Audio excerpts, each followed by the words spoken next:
नमस्कार, मैं हूं करिश्मा और बंसल न्यूज की खास पेशकश लक्ष्य में आपका स्वागत है। अगर आप भी अपने करियर को सुनिश्चित करना चाहते हैं तो ये कार्यक्रम आपके बहुत काम का है, क्योंकि हमारे इस प्रोग्राम में एक्सपर्ट्स करेंगे आपका मार्गदर्शन और बनेंगे लक्ष्य हासिल करने में मददगार।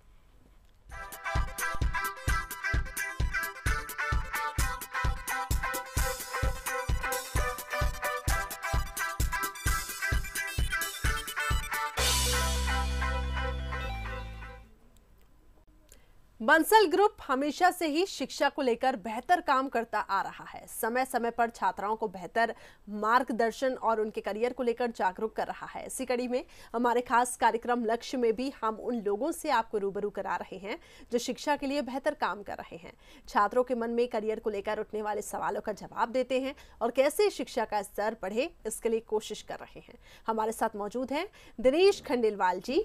दिशादी पब्लिक हायर सेकेंडरी स्कूल खजूरी सड़क पर ये स्कूल है, भोपाल के डायरेक्टर हैं। और साथ ही हमारे साथ मौजूद हैं नेहा मेवाड़ा जो कि 12th क्लास की स्टूडेंट है। आप दोनों मेहमानों का लक्ष्य में बहुत स्वागत है। सबसे पहले दिनेश जी, मैं आपसे जानना चाहूंगी, आप अपने स्कूल के बारे में बताएं, क्या मोटो आपके स्कूल का है और किस उद्देश्य के साथ ये स्कूल आगे बढ़ रहा है? जी, सबसे पहले तो मैं बंसल ग्रुप को बहुत बहुत धन्यवाद देना चाहता हूं कि उन्होंने मुझे यहाँ पर बुलाया, अवसर दिया अपनी बात लोगों तक पहुंचाने के लिए। स्कूल का जहाँ तक सवाल है, मैंने 2003 में इस विद्यालय की नींव रखी थी जब मेरी उम्र 24 वर्ष थी। 45 बच्चों से इस विद्यालय की मैंने शुरुआत की। ग्रामीण क्षेत्र में यह विद्यालय स्थित है। भोपाल और सीहोर के बीच में एक गांव पड़ता है खजूरी सड़क, जहां पर यह विद्यालय है। और इस विद्यालय की नींव जब मैंने रखी तो यही सोच करके रखी थी कि गाँव के बच्चों को शिक्षा में बड़ी समस्या आती थी। प्राइवेट स्कूल शहर में हुआ करते थे, गांव में उस समय विद्यालयों की बहुत ज़्यादा कमी थी। तो ये सोच करके कि विद्यालयों को बच्चों को बहुत अच्छी सुविधाएं गांव में नहीं मिल पाती, तो एक ऐसा विद्यालय में खोलूं जहां पर बच्चों को बहुत अच्छी सुविधाएं मिले और बच्चों को अच्छी शिक्षा मिले। ये सोच करके सन 2003 में मैंने विद्यालय की शुरुआत की। 45 बच्चों से इस विद्यालय की शुरुआत की थी। धीरे धीरे करके जैसे जैसे मेरा अनुभव बढ़ता गया, वैसे मैंने स्कूलों में सुविधाएँ भी बढ़ाई और काफ़ी सारे परिवर्तन भी किए। आज विद्यालय में तकरीबन 500 बच्चे अध्ययनरत हैं। विद्यालय में 28 कमरे हैं, कंप्यूटर लैब है, स्मार्ट क्लास है, विद्यालय का अपना ट्रांसपोर्टेशन है और टीचर स्टूडेंट का जो रेशो है वो बहुत अच्छा है। तकरीबन 30 बच्चों पर एक टीचर है और छोटी क्लासेस में तो 25 बच्चों के ऊपर एक टीचर है। बिल्कुल, तो दिशा पब्लिक स्कूल सभी बच्चों को अपने जीवन और साथ ही करियर में भी एक नई दिशा देखने के लिए काम कर रहा है। नेहा हमारे साथ स्टूडेंट मौजूद है उसी स्कूल की, नेहा से भी जान लेते हैं स्कूल के बारे में। साथ ही नेहा, जो दर्शक हमें देख रहे हैं, जो स्टूडेंट्स हमें देख रहे हैं, वो जानना चाहते हैं कि आप अपने एग्जाम की तैयारियाँ कैसे करती हैं, सफलता का क्या राज है आपकी? मेरी प्रिपरेशन, जो मेरी बोर्ड की प्रिपरेशन है वो काफ़ी अच्छी चल रही है। मैं सेल्फ स्टडी पर फोकस कर रही हूँ और साथ ही रेगुलर स्कूल जा रही हूँ, क्योंकि मुझे लगता है कि रेगुलर स्कूल जाने से जो हमारे डाउट्स होते हैं वो सारे क्लियर हो जाते हैं। और साथ ही मेरे पेरेंट्स, मेरे टीचर्स और मेरे ब्रदर सब हेल्प करते हैं। तो मुझे लगता है कि जब इतने सारे लोगों की मेहनत होती है हमारे साथ, तो हम अपने अंदर से, जो हमारे अंदर से मोटिवेशन आता है, तो वो मोटिवेशन ना सबसे अच्छा मोटिवेशन होता है। तो उस मोटिवेशन के तहत मैं अपनी स्टडी करती हूँ और हमेशा अपनी स्टडी पर पूरा फोकस करती हूँ। बिल्कुल नेहा, ये भी कहते हैं कि God help those who help themselves. अगर आप अपनी खुद की मदद करेंगे तो भगवान आपकी मदद करेगा।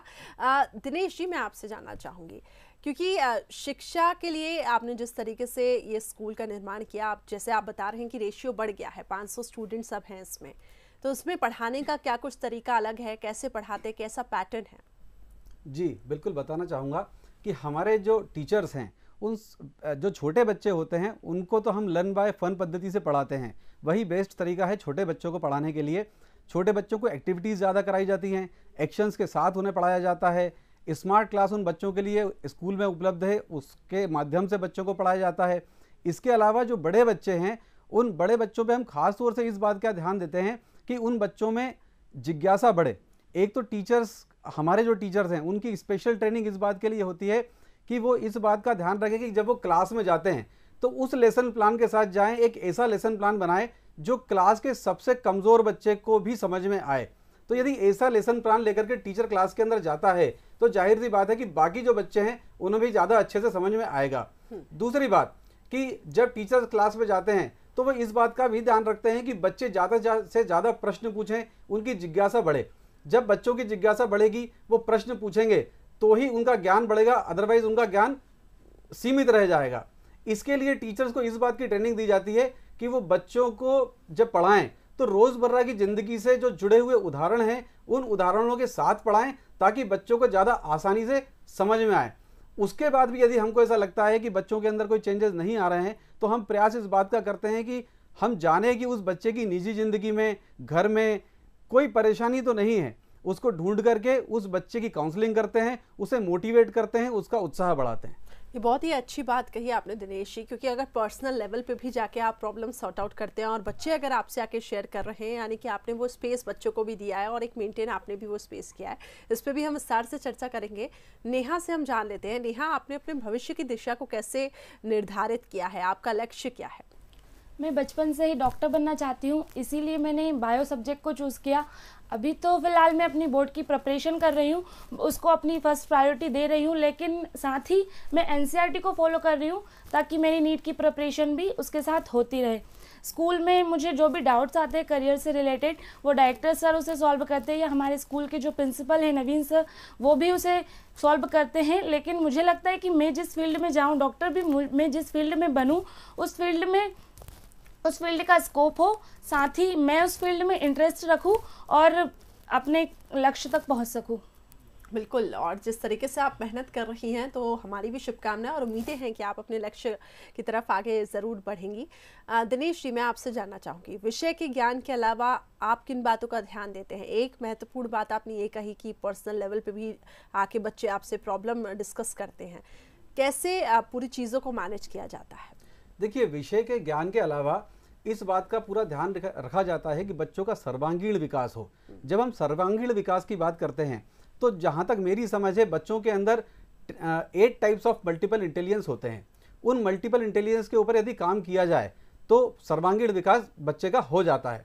अब वो मल्टीपल इंटेलिजेंस जो होते हैं, पहला होता है इंट्रापर्सनल इंटेलिजेंस, दूसरा होता है इंटरपर्सनल इंटेलिजेंस, तीसरा होता है लॉजिकल इंटेलिजेंस, चौथा होता है इमेजिनेशन, पांचवा होता है मोटर स्किल यानी कि ग्रॉस मोटर स्किल और फाइन मोटर स्किल। उसके बाद linguistic intelligence, musical intelligence, naturalistic intelligence और स्पेशल इंटेलिजेंस। ये सारी इंटेलिजेंसेस बच्चों की डेवलप करनी होती है। इन सारी इंटेलिजेंसेस को डेवलप करने के लिए हमारे विद्यालय में ढेर सारी कॉम्पिटिशन्स होती हैं। साल भर में बहुत सारे कार्यक्रम होते हैं जिसमें हम बच्चों को राइटिंग कॉम्पिटिशन, इसके अलावा ड्राइंग कॉम्पिटिशन, कलरिंग कॉम्पिटिशन, राखी मेकिंग, ग्रीटिंग कार्ड मेकिंग, दिया मेकिंग, कलश डेकोरेशन, ये सारी कंपटीशन जो है वो समय समय पर होती हैं। लिंग्विस्टिक इंटेलिजेंस को बढ़ाने के लिए हम इस बात का ध्यान रखते हैं कि डिबेट्स हो, निबंध प्रतियोगिता हो, भाषण प्रतियोगिता हो, तो बच्चों की लिंग्विस्टिक इंटेलिजेंस बढ़ती है। हमारे विद्यालय में स्पोकन इंग्लिश की एक स्पेशल क्लास चलाई जाती है सारे बच्चों के लिए, जिनको हमने 3 कैटेगरी में बांटा हुआ है। 3 कैटेगरी में सारे बच्चों को बांटने के साथ ही हमने 22 ग्रुप उसमें डिवाइड किए हुए हैं। उन बच्चों को डेली स्पोकन इंग्लिश की क्लासेस में लाया जाता है। इसके बाद हर 15 से 20 दिन के अंदर उन बच्चों की कंपटीशन होती है। उस कंपटीशन में जो बच्चे जीतते हैं, जो ग्रुप जीतता है, उस ग्रुप को एक रनिंग ट्रॉफी मिलती है जो 15 से 20 दिन उनके पास रहती है। उसके बाद ट्रॉफी वापस आती है, फिर से कंपटीशन होती है।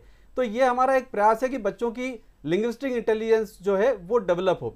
इसके साथ ही मेरी कोशिश ये रहती है कि बच्चों का यदि शरीर अच्छा होगा तो बच्चे ज़्यादा अच्छे से पढ़ाई में भी फोकस कर पाएंगे और जीवन में भी उन्हें सफलताएं मिलेंगी। इसके लिए हम स्पोर्ट्स पर तो ध्यान देते ही हैं, साथ ही साथ योग का जो प्रशिक्षण है वो विद्यालय में नियमित रूप से दिया जाता है। आजकल एक चीज़ जो है कि स्ट्रेस, डिप्रेशन, एंगर और सुसाइडल अटेम्प्ट ये बच्चों के अंदर बढ़ता जा रहा है। तो मेंटल हेल्थ को ध्यान में रखते हुए हम बच्चों को हमेशा मेडिटेशन कराते हैं। हमारे विद्यालय में 15 मिनट का एक पीरियड जो है वो रेगुलर मेडिटेशन के लिए होता है। बच्चे 15 मिनट डेली मेडिटेट करते हैं। तो फिजिकल हेल्थ के साथ साथ मेंटल हेल्थ पर भी ध्यान दिया जाता है और ये बहुत ही ज़्यादा इंपॉर्टेंट है, क्योंकि आज की लाइफस्टाइल ऐसी हो गई है कि जिसमें मेंटल हेल्थ पे काम करना बहुत ज़्यादा ज़रूरी है। नेहा, आप बताएं कि शिक्षा और हेल्थ के बीच में, यानी कि अगर हम बात करें स्टडीज़ और हेल्थ के बीच में, आप कैसे सामंजस्य रखती हैं? क्योंकि अक्सर ऐसी इश्यूज आते होंगे जब आपको हेडेक होता होगा, क्योंकि पढ़ाई करते करते भी कुछ प्रॉब्लम्स आती हैं। आपको क्या लगता है? बिल्कुल, मुझे लगता है कि एक स्टूडेंट के लिए हेल्थ उतनी ही ज़्यादा इम्पॉर्टेंट है जितनी ज़्यादा स्टडी इम्पॉर्टेंट है। तो मैं कोशिश करती हूँ कि मैं खाने में ग्रीन वेजिटेबल्स लूँ, कुछ फ्रूट्स लूँ, और साथ ही जैसा कि सर ने बताया कि मेंटल हेल्थ भी इम्पॉर्टेंट है। तो हमारे स्कूल में 15 मिनट्स का जो पीरियड लगता है वो मेडिटेशन के लिए, तो हम वो करते हैं। साथ ही I like to do yoga in the morning, तो मैं मॉर्निंग में योगा करती हूँ। साथ ही सूर्य नमस्कार के कुछ आसन भी मैं करती हूँ। तो इससे मैं अपनी हेल्थ को मेंटेन रखती हूँ। बिल्कुल। दिनेश जी, इस बात से आप भी एग्री करते होंगे कि अगर स्टार्टिंग से ही बच्चों में वो रूटीन डाल दिया जाए तो आगे वो वैसे ही रूटीन को फॉलो करते हैं, और इससे कहीं ना कहीं, क्योंकि अब बहुत सारी अच्छी चीज़ें जैसे कि आप बता रहे हैं कि मेंटल हेल्थ पे ध्यान दिया जाता है, योगा, मेडिटेशन, इनका सहारा लिया जा रहा है, तो एक बहुत अच्छी तरीके से बच्चों को आगे बढ़ाया जा रहा है। करियर काउंसलिंग के लिए और क्या कुछ आपकी तरफ से किया जाता है? जी बिल्कुल। करियर काउंसलिंग के लिए सबसे पहले तो बच्चों को इस बात की जानकारी होना आवश्यक है कि कितने प्रकार के प्रोफेशंस हो सकते हैं और कितने प्रकार की जॉब्स हो सकती हैं।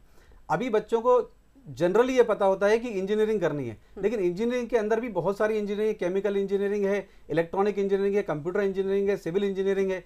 तो बच्चों को हर फील्ड के बारे में ये पता होना चाहिए। यदि मास कम्युनिकेशन बच्चे ने ये सोच करके रखा हुआ है तो उसे ये पता होना चाहिए कि मास कम्युनिकेशन में वो क्या क्या कर सकता है। यदि मेडिकल फील्ड में जाना चाहता है तो उसे पता होना चाहिए कि मेडिकल फील्ड में उसके लिए क्या क्या रास्ते खुले हुए हैं, सबसे पहले उसे ये पता होना चाहिए। इसके साथ साथ जब इसकी जानकारी बच्चों को मिल जाती है, हम जब ये जानकारी बच्चों को देते हैं, इसके साथ साथ हम कोशिश करते हैं कि हर विषय के एक्सपर्ट्स, हर फील्ड के एक्सपर्ट जो है वो हमारे विद्यालय में आए और समय समय पर बच्चों को अपनी फील्ड से जुड़ी हुई जानकारियां दें। उससे यह होता है कि बच्चों को विषय की जानकारी तो मिलती ही है, उस फील्ड के बारे में जानकारी मिलती है, अपना जॉब चुनने में, अपना करियर चुनने में, अपना प्रोफेशन चुनने में बच्चों को बहुत मदद मिलती है। इसके साथ साथ इस साल से हमने एक चीज़ और शुरू की है कि हम ये कोशिश कर रहे हैं कि बच्चों को इंडस्ट्रियल विजिट पर लेकर के जाएं, अलग अलग तरह की जो फैक्ट्रीज हैं वहां पर लेकर के जाएं, छोटे छोटे उद्योग हैं वो उन्हें दिखाए जाएं, ताकि बच्चे समझ पाएं कि वो अपने करियर को क्या दिशा दें। बिल्कुल, यानी कि ओवरऑल डेवलपमेंट पे काम किया जा रहा है। नेहा, आप बताएं कि पढ़ाई के अलावा, क्योंकि अब आपको डॉक्टर भी बनना है, लेकिन अगर हम पढ़ाई को थोड़ा साइड में रखें, और क्या रुचि है आपकी और क्या हॉबीज़ हैं आपकी? मुझे सिंगिंग बहुत ज़्यादा पसंद है और उसके साथ ही मैं स्पोर्ट्स में इंटरेस्ट रखती हूँ। तो मुझे क्रिकेट भी बहुत ज़्यादा पसंद है। तो मैं ट्राई करती हूँ कि स्टडी के साथ साथ अपनी जो हॉबीज़ हैं मैं उन्हें भी अच्छी तरह से मेंटेन कर सकूँ, क्योंकि हॉबीज़ भी बहुत ज़्यादा इम्पॉर्टेंट होती है। यदि आप स्टडी पर फोकस करना चाहते हैं तो ये आपके लिए इम्पॉर्टेंट है कि आप स्टडी के साथ साथ अपनी हॉबीज़ को भी मेंटेन रखें। ठीक है, तो आपको सिंगिंग बहुत ज़्यादा पसंद है, हम चाहेंगे कि आप कुछ लाइन हमारे लिए गुनगुनाएं और साथ ही हमारे दर्शकों के लिए भी। हाँ, यही सपना है तेरा, तूने अब जाना है। हाँ, यही रास्ता है तेरा, तूने पहचाना है। तुझे अब ये दिखाना है, लक्ष्य तो हर हाल में पाना है। बहुत बढ़िया। और जिस तरीके से आपने लगन से जो आप मेहनत कर रही हैं, आप ऐसे ही अपने लक्ष्य को हासिल करेंगी। दिनेश जी, मैं आपसे अब जानना चाहूँगी, समय क्योंकि बहुत तेज़ी से बदल रहा है, आधुनिकता के इस बदलते परिवेश में आपके विद्यालय के बच्चों के लिए भविष्य की क्या तैयारियां हैं? जी, बहुत ही अच्छा प्रश्न है ये। देखिए, ये बिल्कुल सही बात है कि समय बहुत तेज़ी से बदल रहा है, और जिस तरीके से समय बदल रहा है उसमें आवश्यकता इस बात की है कि हमारा विद्यालय भी बदले और हम भी बदलें।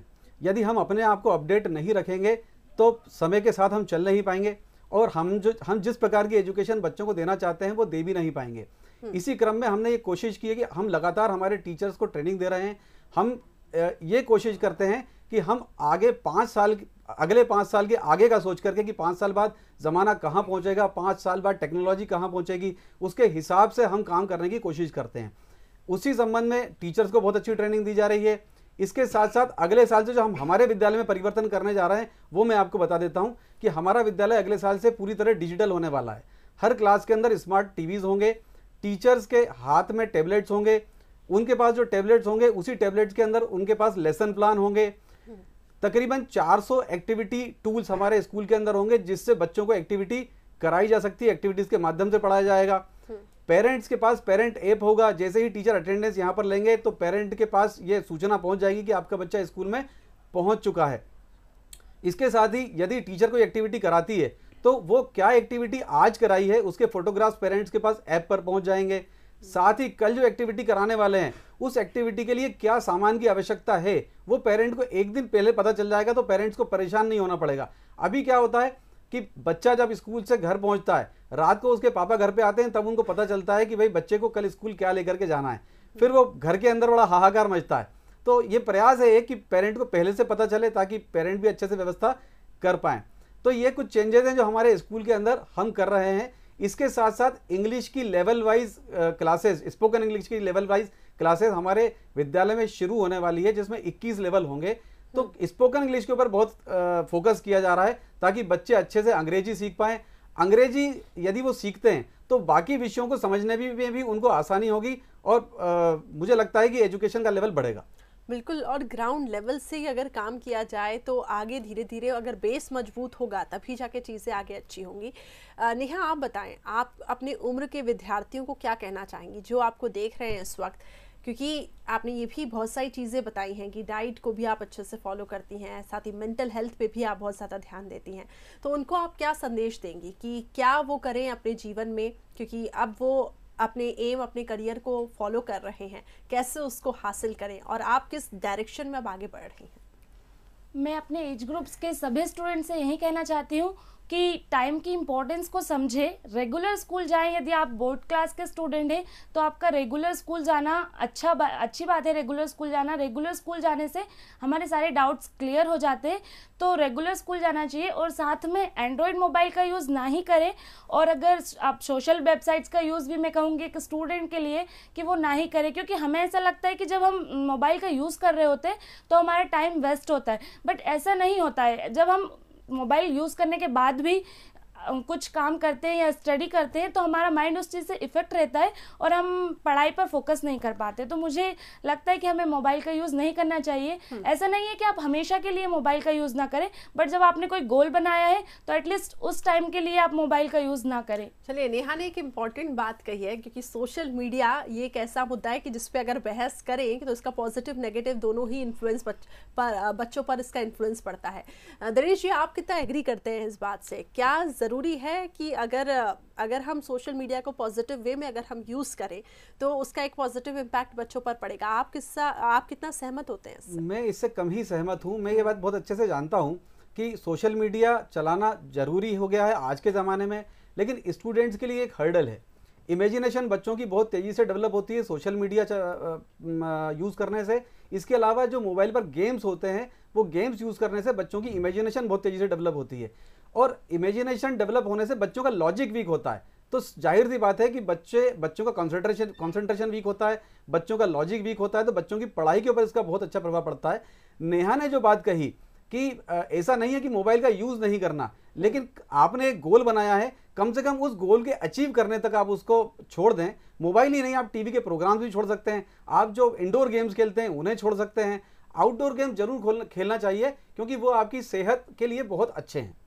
बिल्कुल, तो आउटडोर एक्टिविटीज़ पर भी ध्यान देनी चाहिए। आउटडोर एक्टिविटीज़ के बारे में दिनेश जी आपसे जानना चाहूँगी कि आपके स्कूल में और क्या कुछ फैसिलिटीज़ हैं आउटडोर एक्टिविटीज़ को लेकर? जी, आउटडोर एक्टिविटीज़ को लेकर के बच्चों के लिए बास्केटबॉल ग्राउंड जो है वो उपलब्ध है। बच्चे बास्केटबॉल खेलते हैं, बड़ा सा प्ले ग्राउंड है, बच्चे वहाँ पर बैडमिंटन खेल सकते हैं। इसके अलावा भी आउटडोर जो गेम्स हैं बच्चों के लिए भागने दौड़ने के लिए, आजकल स्थिति ये है कि स्कूल ऐसे हो गए हैं, छोटे छोटे गली गली में स्कूल खुले हुए हैं, वहाँ पर बच्चों के खेलने के लिए पर्याप्त स्थान नहीं है।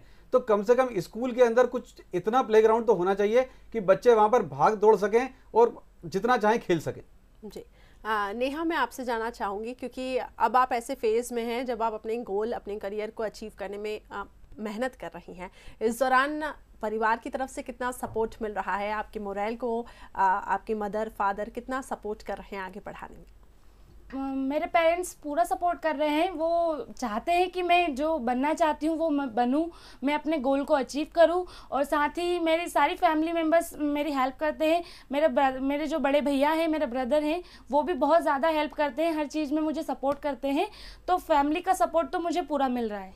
जी, तो ये बहुत ही इंपॉर्टेंट है कि अगर फैमिली का सपोर्ट मिले तो आगे गोल बहुत इजी हो जाता है। दिनेश जी, छोटा सा मैं रिएक्शन चाहूँगी, आप क्या संदेश हमारे दर्शकों को देना चाहते हैं? जी बिल्कुल, संदेश सिर्फ ये देना चाहता हूँ कि आजकल बच्चों की विल पावर बहुत कमज़ोर होती जा रही है। बच्चों से मेरी अपेक्षा है, मेरा ये संदेश है कि कभी भी हिम्मत ना हारें। जी। 2-3 बातों का ध्यान जरूर रखें कि एक तो अपनी संगत का बहुत ध्यान रखें। आप जिस परिवेश में पल रहे हैं, आपके माता पिता आपके ऊपर बहुत मेहनत कर रहे हैं। एजुकेशन बहुत महंगी होती जा रही है। आपके माता पिता बहुत ज़्यादा मेहनत करके कहाँ से पैसे कमा करके, और ख़ास तौर से मिडिल क्लास के जो पेरेंट्स हैं वो बेचारे मतलब वो बहुत मेहनत करके अपने बच्चों को पढ़ाते हैं। इसमें बच्चों के लिए मेरा सिर्फ ये संदेश है कि वो इस बात को ध्यान रखें कि आपके पेरेंट्स आपके ऊपर बहुत मेहनत कर रहे हैं। संगत का बहुत ध्यान रखें, सोशल मीडिया का कम ही उपयोग करें तो बहुत अच्छा। विल पावर अपनी स्ट्रांग रखें, योगा और मेडिटेशन को अपने जीवन में जरूर स्थान दें, खान पान का ख्याल रखें। जी बिल्कुल। और हम उम्मीद करते हैं हमारे जो दर्शक हमें इस वक्त देख रहे होंगे, लक्ष्य के जो टिप्स, लक्ष्य हासिल करने के जो टिप्स आपने हमारे दर्शकों को बताए हैं वो फॉलो करें। बहुत बहुत शुक्रिया आप दोनों का हमारे साथ जुड़ने के लिए, और नेहा आपको भी अपने करियर के लिए बहुत बहुत शुभकामनाएं। तो इसी के साथ हमारी खास पेशकश में फिलहाल इतना ही। कल फिर हाजिर होंगे हम एक नए लक्ष्य के साथ। फिलहाल मुझे दीजिए इजाजत। नमस्कार।